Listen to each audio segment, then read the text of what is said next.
ગિરનારની લીલી પરિક્રમા કરવા દર વર્ષે હજારો શ્રદ્ધાળુઓ આવતા હોય છે, પરંતુ આ વર્ષે આપણે જોયું કે કમોસમી વરસાદના પરિણામે રસ્તાની હાલત અતિ ખરાબ થઈ ગઈ છે। કાદવ કીચડનું સામ્રાજ્ય છવાઈ ગયું છે। ત્યારે મુહૂર્ત સાચવવા માટે માત્ર સાધુ સંતો દ્વારા જ આ પરિક્રમા હાલ કરવામાં આવી રહી છે, જેને લઈ હાલ વિગતે ચર્ચા કરીએ। નમસ્કાર, આપ જોઈ રહ્યા છો નિર્ભય ન્યૂઝ અને હું છું આપની સાથે વલ્લરી વ્યાસ। ગિરનારની પરિક્રમાની તંત્ર દ્વારા તૈયારીઓ પૂર્ણ કરી લેવામાં આવી હતી, પરંતુ કમોસમી વરસાદ બાદ જૂનાગઢના જંગલ વિસ્તારના રસ્તાઓની હાલત અતિ ખરાબ થઈ ગઈ હતી, જેમાં આપણે જોયું કે તંત્ર દ્વારા આ વર્ષની પરિક્રમા સ્થગિત કરવાનો નિર્ણય કરવામાં આવ્યો હતો। જૂનાગઢના કલેક્ટર અનિલકુમાર રાણાવસિયા તથા તમામ લોકોને પરિક્રમા કરવા ન આવવા માટે સૂચન કર્યું હતું। સાધુ સંતો અને તંત્ર દ્વારા જ્યારે આ પરિક્રમાના રૂટ પર નિરીક્ષણ કરવા માટે પહોંચ્યા હતા, ત્યારે લોકો ચાલી શકે તેવી હાલત પણ નહોતી આ રસ્તાની। ત્યારે લોકોની સલામતીને ધ્યાન પર રાખી અને તંત્ર તેમજ સાધુ સંતોની સલામતીથી આ જંગલ વિસ્તારની હાલત એવી હતી કે લોકો ચાલી શકે તેમ પણ ન હતા, જેથી લોકોની સલામતીને ધ્યાન પર રાખી અને તંત્ર તેમજ સાધુ સંતોની સંમતિથી આ યાત્રાને લોકો માટે સ્થગિત કરવાનો અને માત્ર સાધુ સંતોએ આ યાત્રા કરવાનો નિર્ણય કર્યો હતો। ત્યારે આજે 11ના પાવન દિવસે સંતો દ્વારા આ પરિક્રમાની શરૂઆત કરવામાં આવી હતી, જે સમયે કલેક્ટર, એસપી, કમિશનર સહિતના અધિકારીઓની હાજરીમાં આ પરિક્રમાનો પ્રારંભ કરવામાં આવ્યો હતો। સૌપ્રથમ તે દ્રશ્યો પર નજર કરીએ અને ત્યારબાદ સાંભળીએ સાધુ સંતો અને અધિકારીઓએ આ યાત્રાની શરૂઆત પર શું કહ્યું। આજે તારીખ 2 ઓક્ટોબર કારતક સુદ 11, આપ જાણો છો એમ દર વર્ષે કારતક સુદ 11થી દેવ દિવાળી સુધી આપણા ગિરનાર પંથકમાં ગિરનારી મહારાજની ફરતે 36 કિલોમીટરની પરિક્રમા થતી હોય છે। આ વખતે કુદરતી સંજોગો જે પેદા થયા છે, વરસાદની સ્થિતિ, અંદર કાદવ કીચડ અને રસ્તા સ્લીપરી થવાને કારણે લોકોની જે સુરક્ષા જોખમમાં મુકાય એવા સંજોગો પેદા થયા છે, અને આથી જ આ વખતે આપણે આ પરિક્રમા જે છે આ વર્ષ પૂરતી ભાવિકો માટે ન યોજવાનો નિર્ણય કરેલો છે।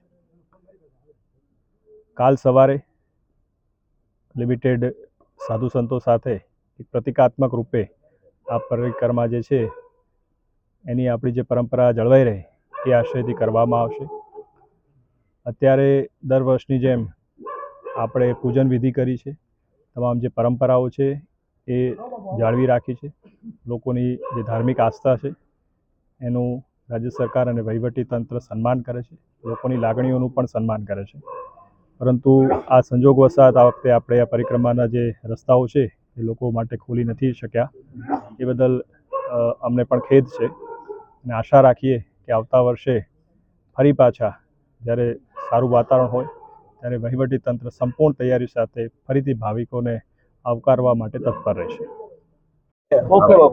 આજે ગિરનારની હર વર્ષ પરિક્રમા થાય છે, પણ આજે યોગાનુયોગ પ્રભુ એક વાવાઝોડા અને વરસાદના કારણે આજે પરિક્રમાનું જે આયોજન કરીએ એ નથી કરવામાં આવ્યું।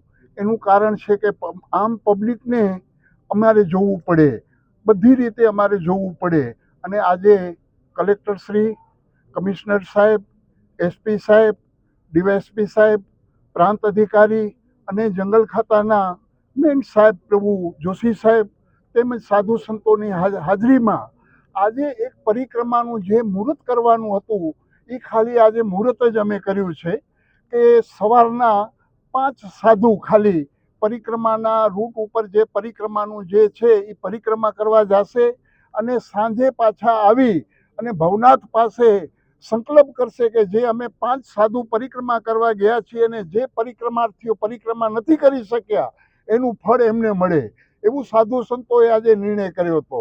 અને બીજું પ્રભુ, બીજી પબ્લિકને ખાસ પ્રભુ વિનંતી કરું છું કે જંગલની અંદર અતિ કાદવ અને કીચડ હોવાના કારણે પ્રભુ આ મોફૂક રાખેલી છે, તો અમને પ્રભુ જે તમે ધર્મનું માથું ભરવાના હતા પણ અમે તમને ના પાડી છે એ બદલ અમે ક્ષમા માંગીએ છીએ આપ શ્રી પાસે।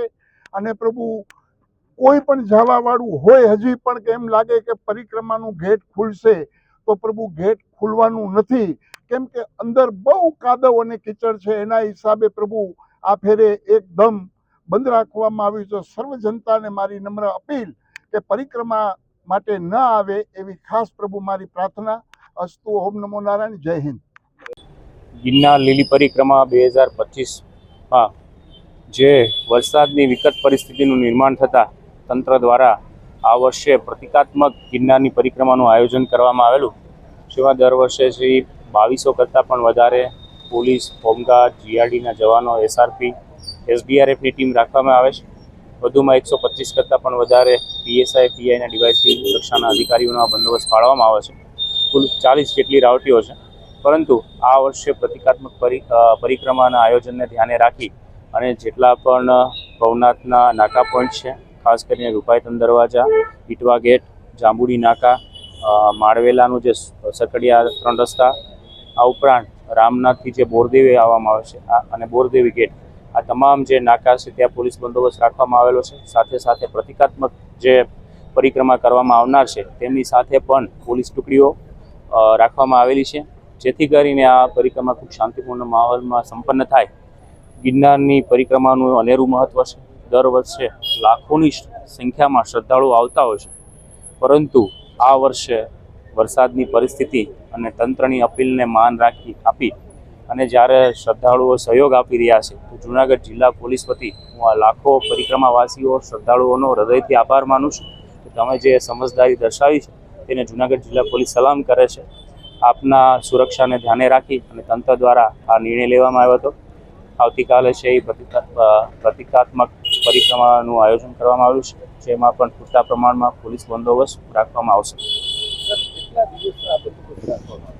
બંદોબસ્ત છે એ દર વર્ષની જેમ પૂર્ણિમા સુધી રાખવામાં આવશે, પરંતુ ભવનાથ ગિરનાર ઉપર જે મોટા પ્રમાણમાં હાલ શ્રદ્ધાળુઓ જઈ રહ્યા છે, રોપવેના અને જે સીડી મારફતે જે જઈ રહ્યા છે, સાથે સાથે આ જે પરિક્રમાના રૂટના નાકા પણ છે, તેમને ધ્યાને રાખી અને પૂર્ણિમા સુધી છે આ બંદોબસ્ત રહેશે. પરંતુ તેમની જે સંખ્યા, પોલીસ બંદોબસ્તની સંખ્યા છે એ શ્રદ્ધાળુઓની સંખ્યાને ધ્યાને રાખી અને પ્લસ માઇનસ કરવામાં આવશે. જય ગિરનાર. અમારા અહેવાલને લઈ અને આપનું શું માનવું છે અમને કમેન્ટ કરી ચોક્કસથી જણાવશો. આ સાથે જ અમારી ચેનલ નિર્ભય ન્યૂઝને લાઇક, શેર, સબસ્ક્રાઇબ કરવાનું ભૂલશો નહીં. નમસ્કાર.